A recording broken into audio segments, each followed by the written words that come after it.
The entire team at Emsolation want to acknowledge that we are gathered on the traditional lands of the Wurundjeri people. We want to recognise that we are recording and telling our stories on the stolen land of our country's first storytellers. We wish to pay our respects to all Wurundjeri elders and ancestors, and to extend that respect to any First Nations peoples who listen to Emsolation.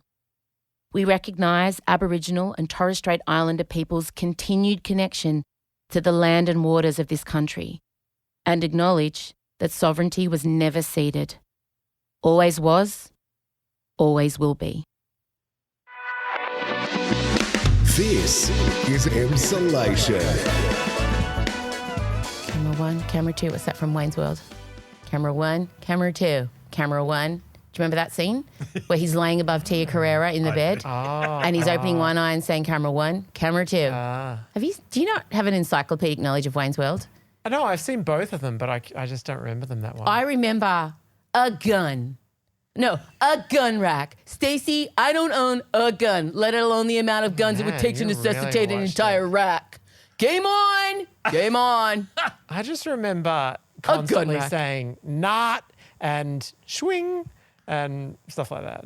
That's all I remember. I remember such Bohemian Rhapsody. Weird chunks of dialogue from that movie. I know. Bill and Ted's Excellent Adventure, all that era of films really appealed to me. Bill and Ted's Bogus Journey, oh my God, in the vault. Yeah. I don't know why. I was obsessed with them. Because they did a reboot not that long ago. I didn't watch that. No. I don't like to ruin the original magic. I don't like to go back and watch the original because I know it's not going to uphold to where it's living in my brain. Probably problematic in several different ways. So let's just let sleeping problematic dogs lie. Let's just have our happy memories. Sure. Hello. Welcome to Emsolation. My name is Em Rossiano. I'm a writer, a singer, a stand-up comedian, a maximalist power queen, a neurodivergent magic brain and a podcaster. And together with my best friend since I was 11, award-winning screenwriter, Mr. Michael Lucas. James, let me take my glasses off. Yes, he does. When he hesitates, that's yes. I bring you this podcast every week. Oh, no, now I'm adjusting to not having glasses. Oh, my eyesight's suddenly just gone. Like, it's just gone. And I don't think I can blame menopause. And I'm trying. I've done a lot of researching. Yeah. But it's really can you blame terrifying. Scott? Possibly. Yeah, I'm sure there's I'll a way. look into that. Yeah. Thank you for being here this week. Thank you to everybody who's getting behind Rage Against the Vagine. You can still buy merch or you can tip us. We're going to get this thing made.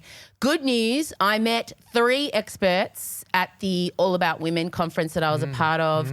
I kept calling it What Women Want, which is the Rene Russo, Mel Gibson movie.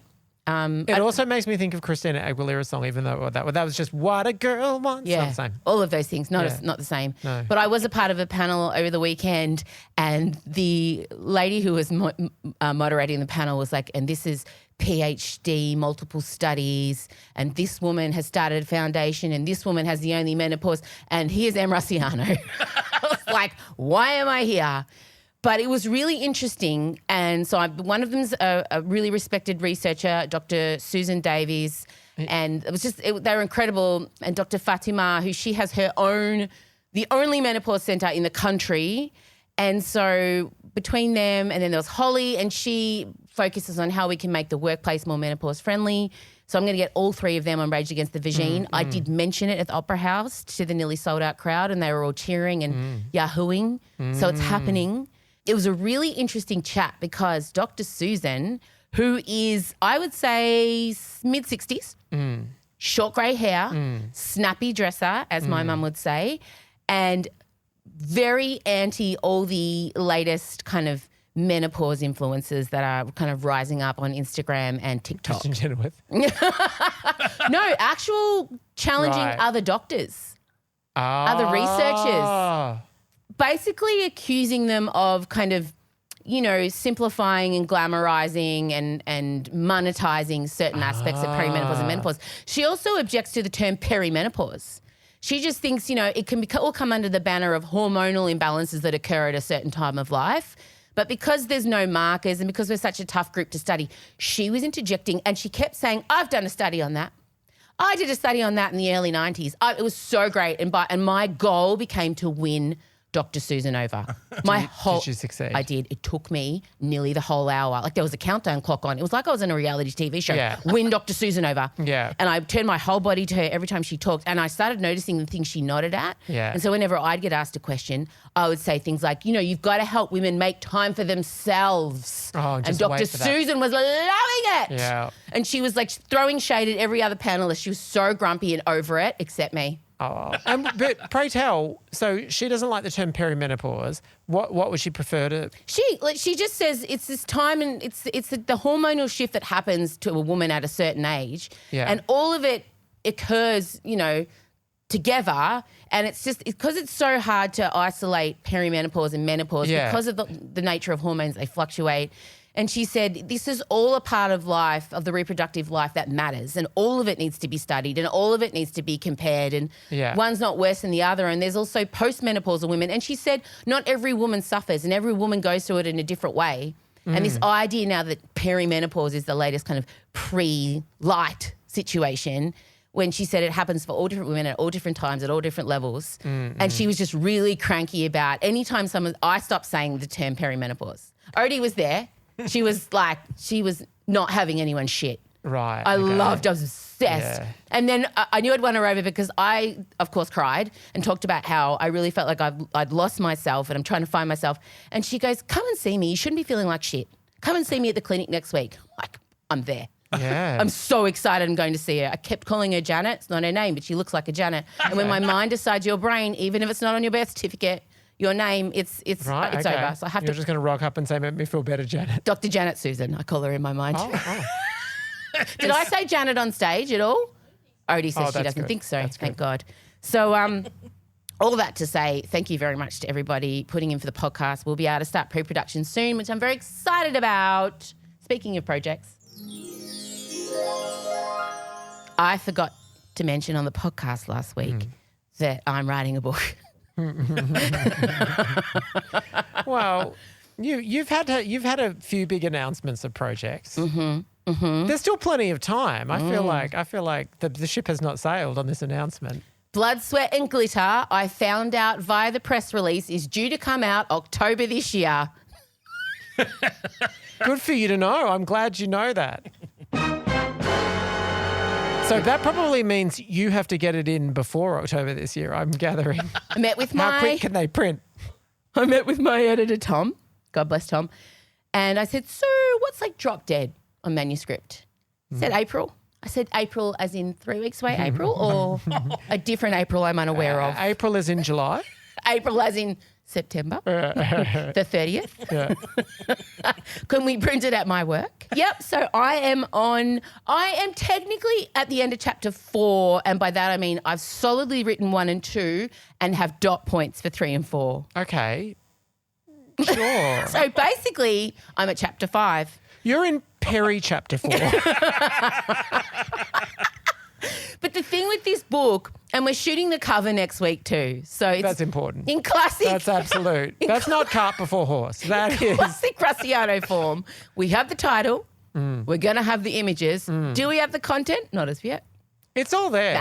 It's in all my head. there. It's my Yeah, stories. Yeah. And every chapter I want to deliver the stories with a different mechanism because I know who I'm dealing with. I know my target demographic. Well, and also, could you explain, what is the premise of said book? Oh, right. Blood, Sweat and Glitter. The premise of said book is Try Hard kind of finished at the end of 2017-ish, I think. Yeah. Oh, yeah. And so this kind of picks up.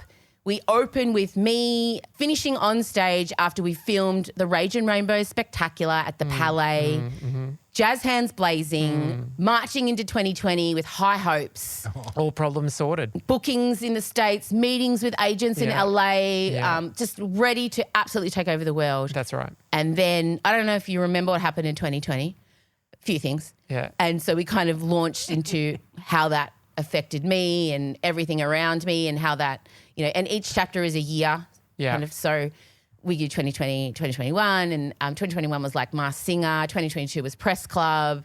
So we have the kind of major events and all the things around that. Lots of stuff you all don't know, things that I've kind of kept to myself. I do keep things for myself, believe it or not.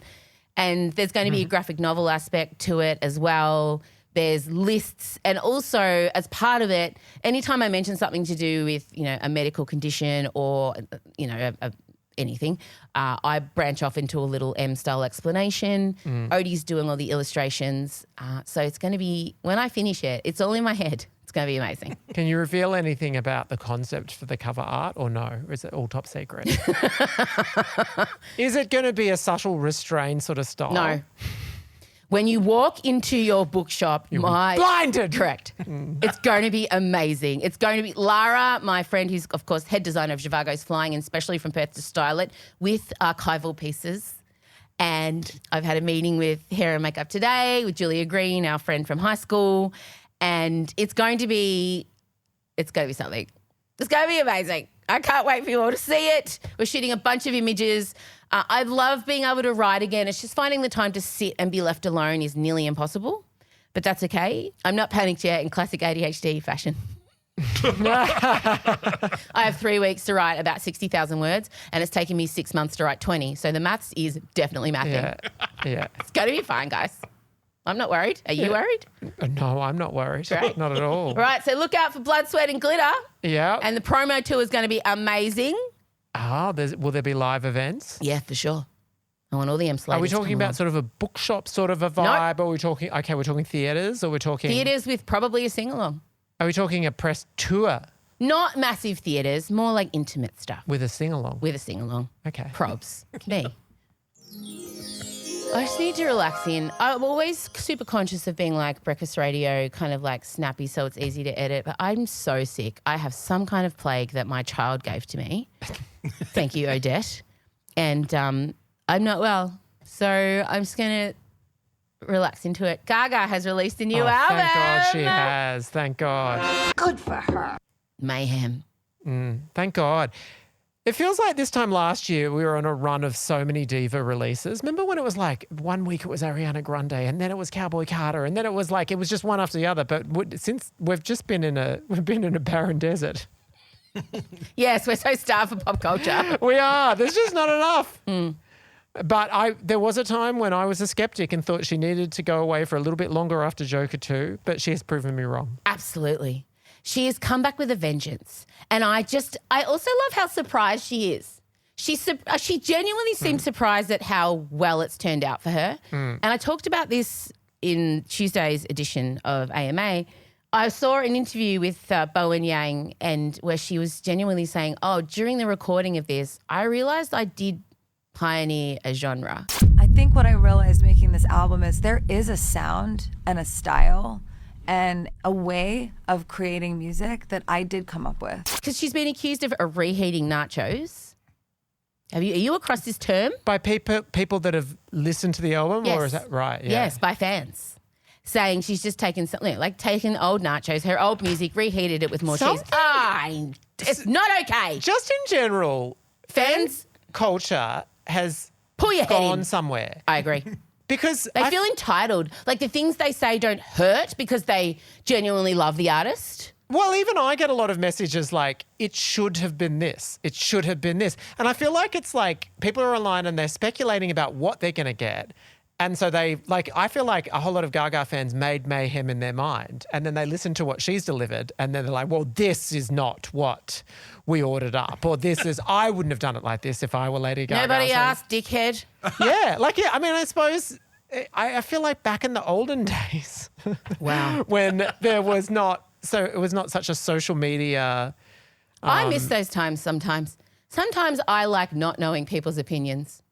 Well, and also I sort of feel like the people would deliver, if you get a review in the Green Guide. Well, it was just like Molly Meldrum comes on and says Madonna's new video clip's coming out, and then it's like you don't know what you're going to get. You just have to absorb it all in the moment. And the harshest thing Molly would say was, you mightn't get to do yourself a favour. Yeah, generally you would though. Generally you would? It would have to yeah. be pretty bad for him not to say, do yourself a favour, check it out. Yeah. And now we know what Little Monster 5697 in fucking dark corner of the dark web thinks about track 5, minute 3. And this was true of obviously Kylie's fans as well. That felt like there was a particular kind of concept that they were owed, that she should. Do you want to pay for it? Yeah. Do you want to help her put it on? And then the weird thing about going to watch the show was like, you could not say that was a show that wasn't put together with mindful of what fans were desperate for. Agreed. Like it was in the best possible way, giving the people what they wanted. Well, I love this album, and I don't think Gaga really now her genre is what we would call 80s synth funk pop. Yeah. If it was haunted by a vengeful Victorian ghost who was looking for her third ex-husband. Who was a Prince fan at times. Correct. And The Cure. And I'm going to say it, the whole thing has been sprinkled with Roxette. Oh. Good reference, right? I was listening to it. I was listening to, what's the song? My favourite one, Celebrity Skin. That was Perfect called? Celebrity. Perfect Celebrity. Perfect Celebrity. And Oh, when I it, love it. when I it love goes it. into the chorus, Yeah. Yeah. na na na na na. And I go la la la la la. She's got the look. You could mix. You've Yeah. got the look. Yeah. And Celebrity Skin. What's it called? Perfect Celebrity. Now it's called Celebrity Skin for all time. Great. That's a whole album. I'm so sorry. Thank you, Courtney Love. Yeah. No, it is like I'm just hearing so much Roxette there. David Bowie too, obviously. Yeah. But I'm loving. There's one track that is pure Taylor Swift that comes in. Have you noticed that? Which one? How Bad Do You Want Me? How bad do you want me? Like, actually, she sounds for a second like Taylor Swift. Like, you honestly think it is Taylor Swift for a second. So let's go through track by track. Okay. Disease. We were true believers right from the start. We always loved it. 100%.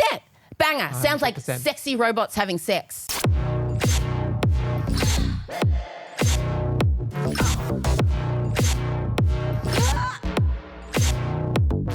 Perfect introduction. I hope and pray it will be the first song of the tour.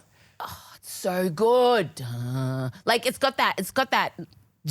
I can't make the noises, but robots having sex. Yeah. Abracadabra. Abracadabra, amor, abracadabra, What is there to say anymore? Instant classic. I mean, she performed it live on Saturday Night Live. It's great. Amazing, incredible, groundbreaking. Love her. Back to what she does best. Garden of Eden.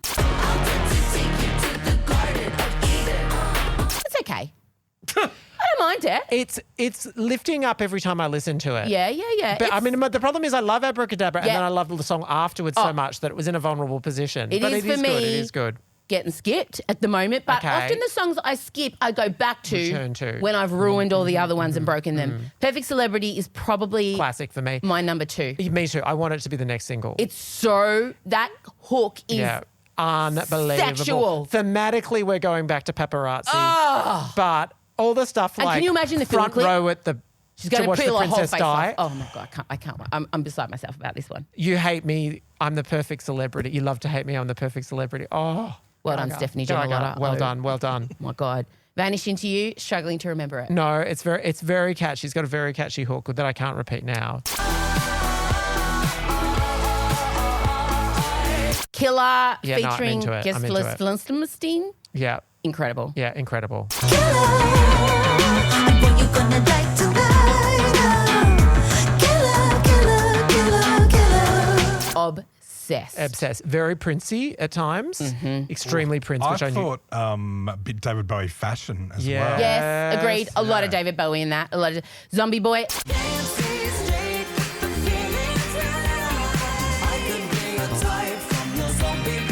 Love it. Obsessed. For me, number 3. It's my number 3 agreed, favorite. I agreed. absolutely love it. Agreed. Love Drug.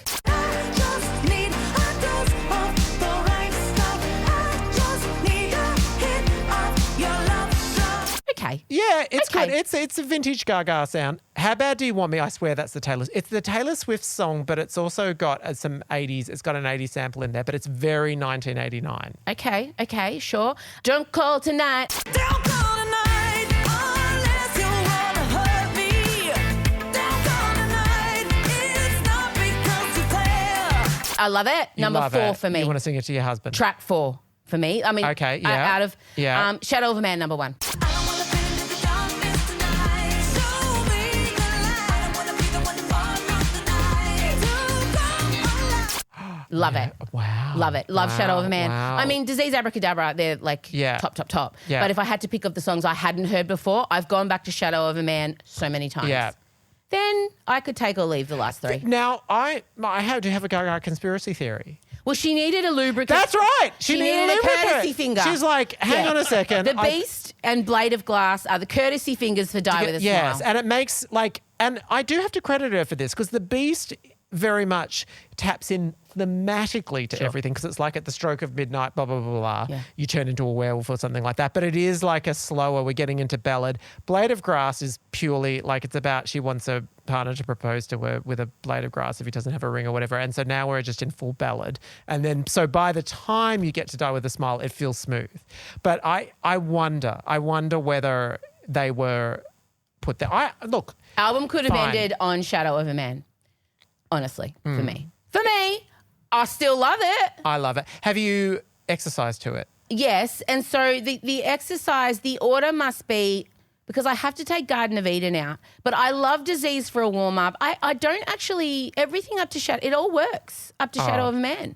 Totally. Yeah. Totally. You can play it through. There's no skip and It's so great. And all her interviews have been, she genuinely, I just love how she just goes flaps to the wall. She just commits to a theme. She and I does. respect it so much. Yeah. From the hair to the makeup to the outfits, just wearing black everywhere with that weird ass wig she's getting around in, and watching her learn the choreo painstakingly, like know. she She's wanted to pure be in there. effort. I respect her. She's a tryhard. She is the biggest fucking tryhard. And you She's the say that- eldest daughter of an Italian immigrant. You literally wrote the book on it. I love her so much. I relate to her more than I relate to Beyonce. Oh, absolutely. You know, I feel like she would be our friend. Yeah. I am campaigning so hard with Universal Music at the moment to get an interview with her. Yeah. Because she was on fucking Will and Woody last week. I don't even know what that is. Exactly. The Drive show on one Oh, radio be network. explosive if you and her were imagine? together. Also, at the end of the day, she can write a pop hook. Fucking oath. Like that's what, when she blasted out in the first place, like Poker Face, Bad Romance, those songs were So good. catchy. And these ones, I feel like several of them are too. Obviously, Abracadabra is, it's already. And like, as I said earlier in the week, people accusing her of reheating nachos. No one's had to go at Red Hot Chili Peppers for releasing the same album for 30 years in a row. She has a sound. Just because she's a shapeshifter and she's given us how lucky we are to have had so many incarnations of Gaga. But now she's going, you know what? I know who I am. This is my identity. I make this rock, pop, goth, haunted, Bombastic. funk, pop, whatever. Like, this is her style. This is Yeah. her. She invented this fucking style. And now she's back doing what she does best. Stop complaining and stop making it gendered, you assholes. But I mean, it's funny because I'm aware of it. It does bring back pleasant memories to some of those earlier albums, Thank I God. suppose. But I mean, I just genuinely don't think it's like a reheated No, thing. not at Like, all. she still has. People don't say that about male musicians. And also there's Bon plenty of- Iver has given us the same song, I would argue, since the beginning of time. Are the songs Yeah. different? No. And she's always so playful in what she does. Like when it goes into like a Prince style Mm-hmm. thing or whatever, it doesn't feel like she's sticking to a formula. It feels like she's having fun. That's the thing that even more so, even though I enjoyed Chromatica, although interestingly, did you see on that New York Times interview, she admitted she was not in a great time of her life when she wrote that album and did all of that. And this does sound like she's really having fun and that she's in a good Agreed. place. And Loved it. You can tell. I love it so much. Well done, Gaga. I did notice you mentioning something there, which is a nice transition. I did notice you saying people have opinions on how things should be. The Newsreader.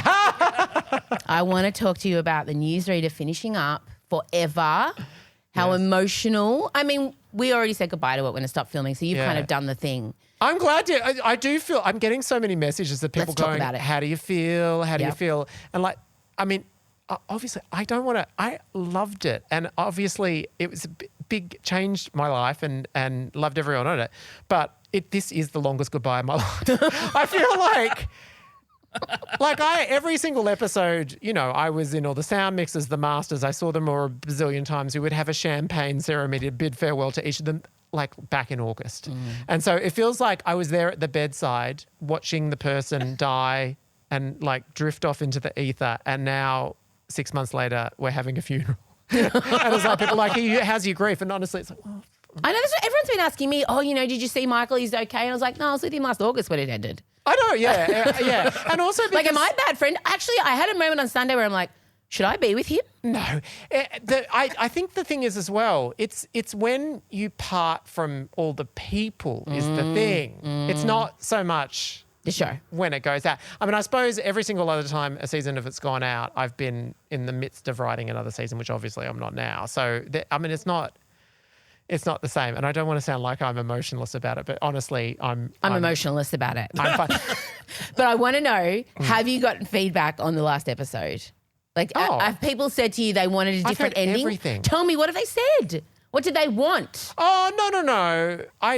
Oh God, I could tell. I have had, I mean, but this is Tell just me. what it's like when things go out didn't into know. the masses. And you make yourself, you are of a new breed of writers that are now accessible to the public, because 20 years ago, people would not have even known the name of a writer in a TV show. Do you know what I mean? Like, you would honestly think, oh, the actors wrote it, or they're making it up on the spot. You know, when you're little, you don't think about it. But now everybody knows the writers are almost as famous as the people in the shows now. So now they can access you and give you unsolicited notes. I mean, yes, I could probably give you a top 10 of all the main criticisms. I have to say, overwhelming though. Give them to me. It's Give been them to me. amazing. I love a top 10. Go. Number 10. Oh, look, I do have to genuinely say, that mostly I've got messages from people saying it was their favourite season. That's absolutely It's the amazing. main It's thing. a masterpiece. It's fantastic. But, we all know this. It's Gaga's Mayhem. Okay. Oh yeah, the biggest one, the biggest sort of consensus criticism, I guess, would be, oh, we loved Helen's trajectory and we hate Dale's trajectory. But that's, I mean, Sure. obviously, because you want the characters to be happy, and she gets happier and he completely bonds out. But it's realistic. It's of the time. Yeah, I mean, but also in general, and this is true of all the shows. Helen was always the hero. All the shows that I write, essentially, obviously the audience is like, why can't they be happy? And there's also, I guess, because, they're we keep the pedal to the metal right to the very end. And so there's also a sense of, it's almost like we needed an episode of calm afterwards to just know that they're okay. I hear that a fair bit. Can you give us a 10 years time episode? What are they doing? I don't think things will be looking good for Dale 10 years time. Yeah. What else did they say? There's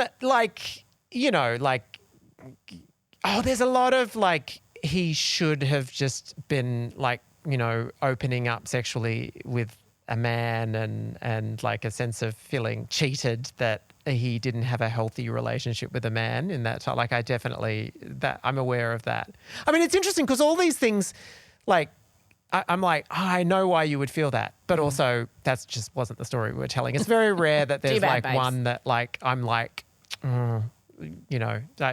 that's a good point and I wish we'd done it. Generally, it's kind of like, I get why you yearn for that, but also that was never going to happen. Get fucked.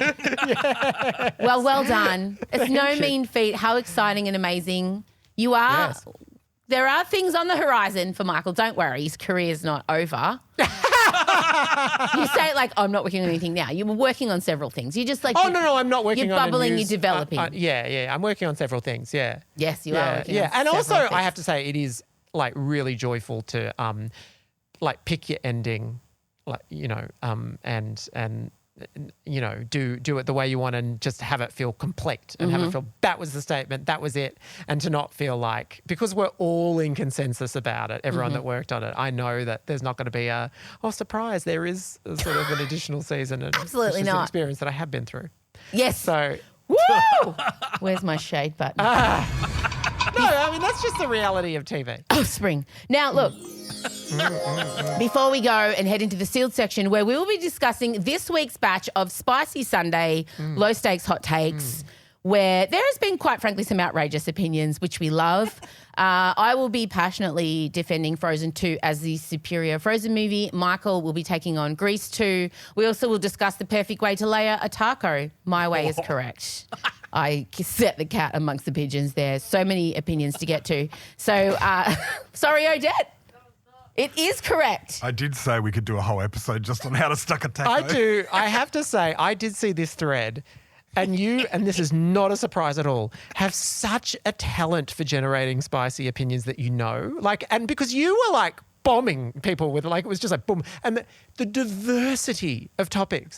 It's there's no topic in the world that you can't look at it and go, I'm just going to say that the thing that will agitate and It's quite a skill.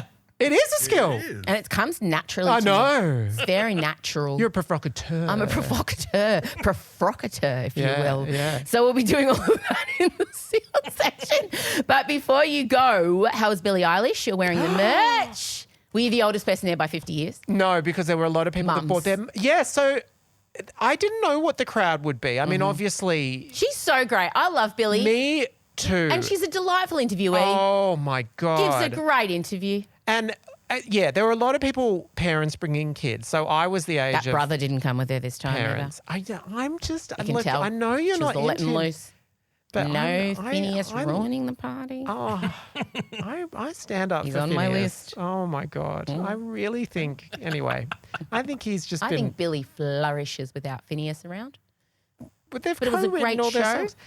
Yes. And I'm so happy she exists for, like, because I took my goddaughter, who's now like 19. And That's wild that she's she was 19. dressed as Billie. And Adam Sandler core.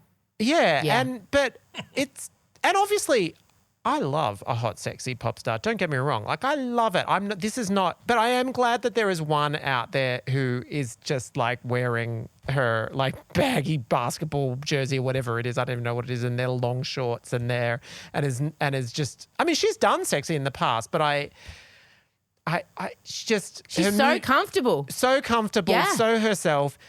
Her musicianship on stage, like she's Singer. playing keyboards, she's a singer, she's got acoustic guitar, electric guitar. The staging, it was singular. Like they had this committed to this particular design of stage. Lots of flames. Lots of Felt a bit flames. monster truck rally at times from the visuals I saw. It did, yeah. Lots of flames. Oh. And she is the goods. And also, she became famous at 15. I know. fucking 15. I go back and watch those interviews. You remember she did one each yes, year? I know. I love know. it. And full credit to her for like, I mean, how many other 15-year-olds that hit that level of fame that have managed to like steer their way through it and do such consistent. Anyway, I loved it. It made me feel so optimistic about the future, at least for the future of people that are Billie Eilish fans. Because also it's that like, do you remember like when we went to gigs in the 90s, or by gigs I mean concerts and stuff, Big Day Out and things like that? There was always this feeling of like, it felt rough and like it felt like you were competing with the crowd when you were there. Like I suppose it was the mosh pit sort of vibe. Like everything was all hot and pressed up and loud, and there might be some dude just pissing openly right there and everything. The vibe now at things like Billie Eilish, Harry Styles, Taylor Swift, I know they're different kinds of artists, but it is so much more communal. And like she openly said, I want to say to all the women in this space, you're safe here. It was all about being mindful of. Love that. So I know. Love it's that. just. Love her. I think she's a good presence in the world. I do. Long may she reign. Long may she reign. Before we do go again, Oh, yeah. F1 this weekend. Woo! Round 1 kicking off in Melbourne. I know you're pumped. Yeah. Ask me questions. Ask me questions about the F1 this season. Ask me questions. Ask me about the change in Lewis Hamilton. Like, just How oh my God. is Lewis Hamilton? The change. What has happened? Well, obviously, he's left Mercedes and gone to Ferrari. Obviously. Okay, he's Okay. gone. He's there. He's in. And the change in Lewis leads me to believe that Mercedes had an oppressive PR strategy that wouldn't let him speak his mind. Because now, I don't know if you read the Time article yet. Probably every haven't got to it word, yet. It was yeah. amazing. But he's really coming to his own. He's talking about how he's the first black F1 driver, how he's a champion, how he's always, loved Ferrari, how he's singular in his pursuit, never had kids, never had a wife, just going for the F1 dream, how his father sacrificed, worked 3 jobs, would come home, help him fix his go-kart from the first job, go to the second job, get home. Lewis would have raced, he'll fix the go-kart back in. And he's just like, he's just becoming this fairy tale and this story because Ferrari have obviously said, Lewis, go hard, be yourself.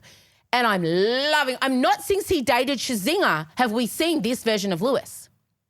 And I'm pumped. Hang on. He dated Nicole Scherzinger. Scherzinger. Yeah. Okay, right. Yeah. Scherzinger was his kind of That's last high so profile. confusing because in my mind he was still in One Direction. No. Okay. He's black. I know. There's a very big difference between him and the other Lewis. Tomlinson, is it? I don't know. Oh, but it's because Hamilton and Tomlinson do kind of sound the same. Scherzinger, okay. Yeah, they were together. Wow. That was his last high profile girlfriend. And then he's just gone How full old F1. is he? 40. So it's incredible. Do F1 drivers... Not typically. He's age? up against 17-year-olds. So Max Verstappen is the youngest driver to ever drive F1. He came into at the grid at 17. Is he anything like Max Verstappen, your former... No, nothing. Okay. Take the opposite of Max Verstappen and you have Max Verstappen. And so when you look at people like Fernando Alonso, he's 45. and still driving. Wow. But you have people like Liam Lawson, who's coming in for Visa Cash App, who replaced Daniel Ricciardo. Ricciardo out, Lawson in. Lawson's like 20. Like they're young guns, but there are men driving who are double their age. I mean, if you've still got good race instincts, don't count them out. No. So Hamilton's going in. He wants to be the greatest driver of all time. He's gone back to Ferrari, which obviously Schumacher was there. Who was his hero? Yeah. He hasn't won a drivers' championship in quite some time. Ferrari want to take out constructors. McLaren took out constructors last year, which was wild. Verstappen still won drivers' championship. Will Lando Norris get the big kahunas to finally race? I love Lando. He reminds me of Elio weirdly, but he's just too nice on the racetrack. Carlos Sainz, controversially, amazingly, went to Williams. They won testing, and Ferrari, even you will get this. So Hamilton dethroned Sainz from Ferrari. So you can only have two drivers, and Carlos Sainz was there, but Ferrari said, Lewis is on the market. Sorry, Carlos, off you go. Carlos didn't have a seat. Williams pick him up. Williams have been last forever. They've been shit. They redeveloped the cars. They had testing last week, and the fastest car was Carlos Sainz, who's left Ferrari, in Williams, who have been always slow. Lewis, who replaced him in that Ferrari, got second. Spicy. Very spicy. Did Ferrari make the right choice? Only time will tell. I'd say so. I'd say they've already sold so much merch. It doesn't matter what Is Lewis Williams does. a person or a kind of car, or is Racing. it like Williams RM Racing. Williams? No, it's racing. Williams Racing. Sponsored by the No. Outback Clothing? No. Absolutely not. Okay. No.